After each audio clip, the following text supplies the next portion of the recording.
Hey guys, this is Reverend Sean again over at the Center Path. So let's take a walk today along the Center Path.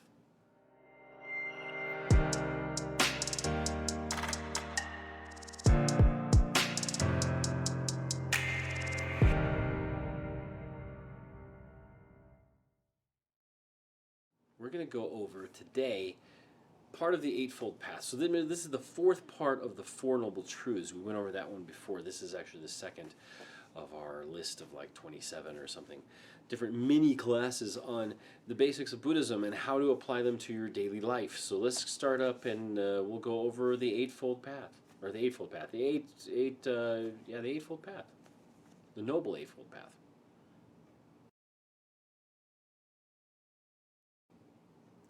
Okay guys, here we are. Now remember that the Buddha taught for 45 years. And he did this making a guide for a simpler life, really. Actually, a less stressful life, really, if you want to get into that. So if we want to, remember we can split this into three different parts for us. Either a spirituality process or a practice, a religious practice, which we'll get into that too, or a philosophical practice. And we can use that to apply it to our lives in different ways. Now, neither one of them are correct, and neither one of them are wrong, depending on what you need to get out of it, and that's a very important thing.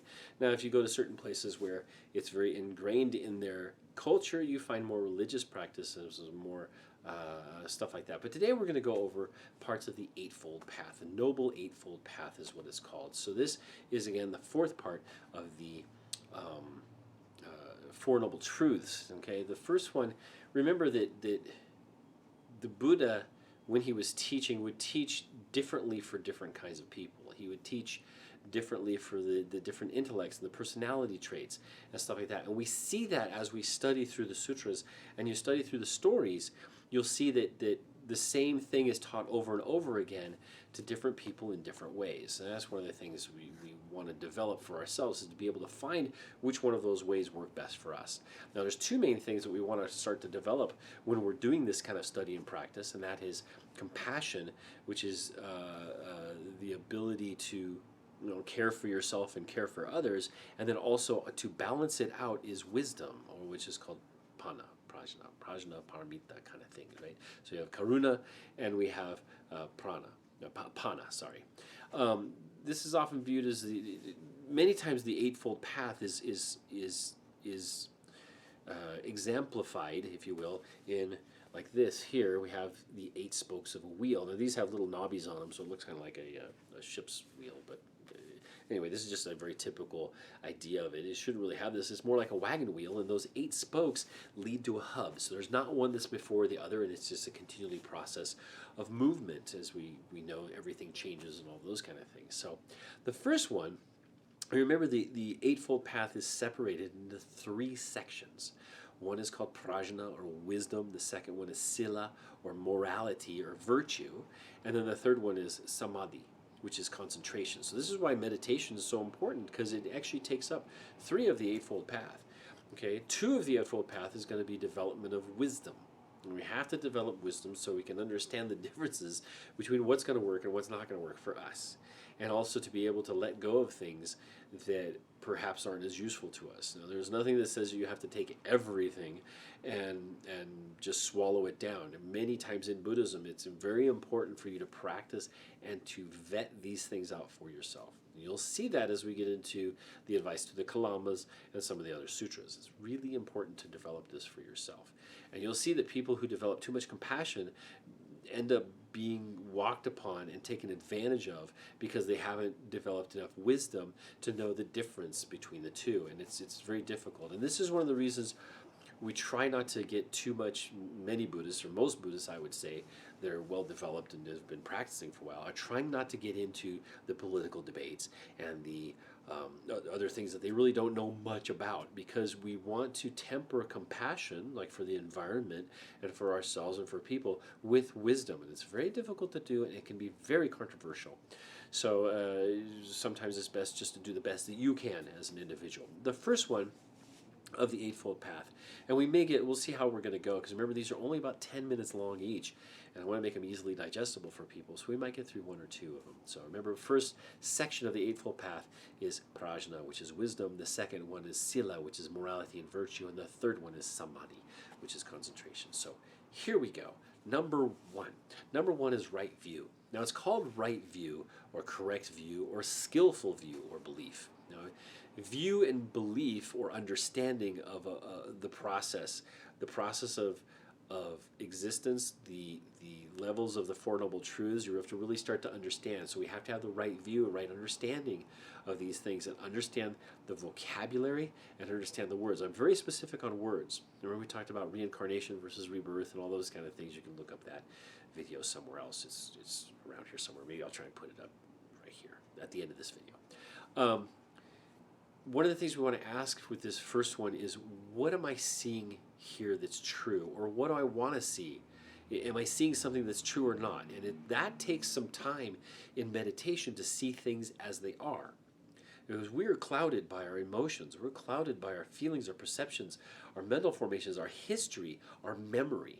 Will cloud these things for us. So when we see something like a black and white vehicle, some of us are very upset. It may just be a black and white vehicle. It may be a police car. We may have good feelings or bad feelings for that. And that has to do with a cloudiness that we need to work on. We need to see it as it is. It's just a car. Okay, for example, if we kind of have the mental processes and thoughts of it is what it is, and how can we see it as that? And step away from it. That takes away judgment. That takes away preconceived ideas. You have to see it for what it is. Seeing things in their true nature, without a name, without a judgment, or without any label. And this is the whole process of the basics of meditation, or mindfulness meditation, is to see things as they come up, whether they're mental thoughts, whether they're memories, or whether they're feelings, or something like that, and not label them. Just notice them come up. This is a very important part. And this is one of the biggest, well, this is the first of the 8 parts of the Eightfold Path. This is possible when the mind is free of your impurities, like you're starting to develop some calmness through meditation. You're not jumping to conclusions. Okay, this is very important. Don't jump to conclusions. We're already there. This is the process of understanding the Four Noble Truths. The Four Noble Truths is that there is suffering, there is stress, there is anxiety, there is depression. It's not yours yet. It's just that it's there. Notice that it's there. That's a very important process. The second one, of course, remember, reviewing back, is there's some reason that it's there. And that reason is you're attaching, or you're attaching, either you're attaching a judgment to it, or a memory to it, or a thought to it, or you're having an emotional charge to something. We're trying to take that out.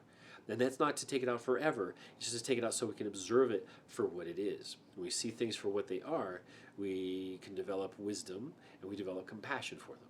Okay, if you see a spider, many people are afraid of spiders, but you realize it's a sentient being, and that it has some feelings, it has some thoughts, it has it wants to be in a good condition. It wants to eat when it's hungry, it wants to sleep when it's tired, it wants to be safe, it wants to be happy, and all these kind of things. And that's development of compassion.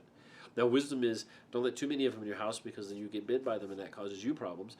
But you also don't want to just smash them because they're useful, and 2, you're trying to promote your compassion for life. So anyway, that's the first one. We're going to go over each one of the 8 parts of the Noble Path. This is part 1 of Prajna, which is the first section of the 3, and this is the number 1 of the Eightfold Path. So this is Reverend Sean over the center path. Make sure and give me a thumbs up or a thumbs down. Give us a comment. Don't forget to subscribe so you can get the rest of them. We're probably going to have a lot of these because this is the Eightfold Path. We got through 1 today. So, Eightfold Path Part 1. I want you guys to take care of yourself. Remember to try to see things as they are. Just as it is what it is. Anyway, this is Reverend Sean. Have a good one.